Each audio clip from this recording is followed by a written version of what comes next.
Day 6 in the morning halter breaking, and this morning looks a lot just like every other day of halter breaking from my point, except for this morning I have my coffee.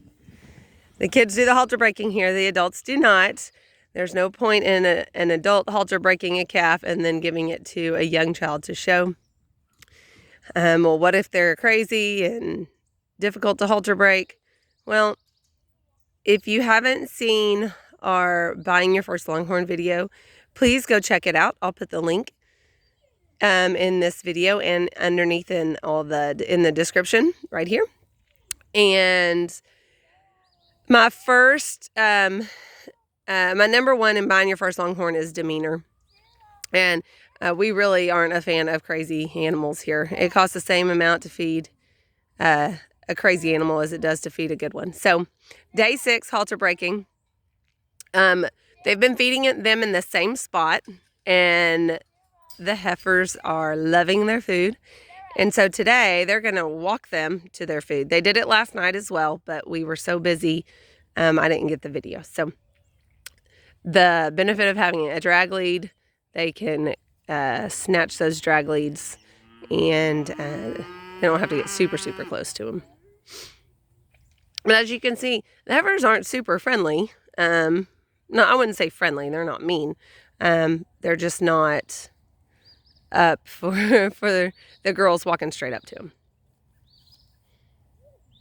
So, but they know where they're going. We've been feeding them in the same spot since, day 2.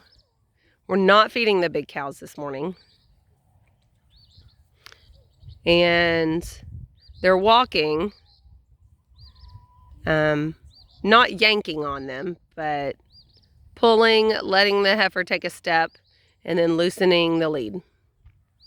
So as you can see, we're already walking to feed.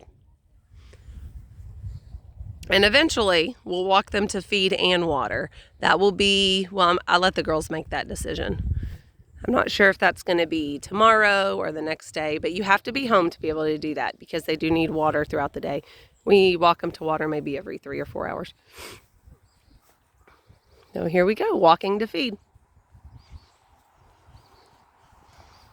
Oh, they got their new buckets with their names on them.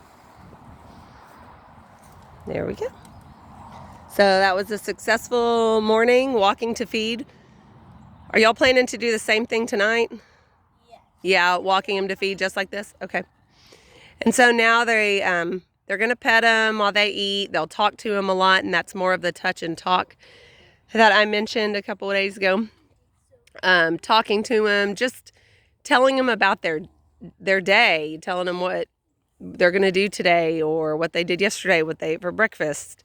But as long as the calf is hearing their showman's voice and being touched at the same time, they really gain trust. And then whenever they're in the show ring for the first time, sometimes it's a little nerve-wracking for the calf because the PA system is going, and that can be really loud. Sometimes there's music at the Longhorn shows, which we love. But for a first time, for a calf, when it's their first time in the ring, they get a little scared. And then all the other cows and all the other people. So if they know their showman's voice and they know that they're safe with their showman, it really helps them calm down.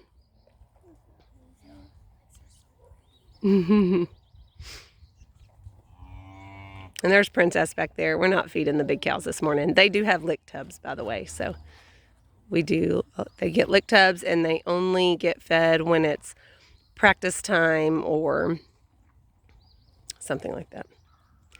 But not this morning. All right, day 6, halter breaking.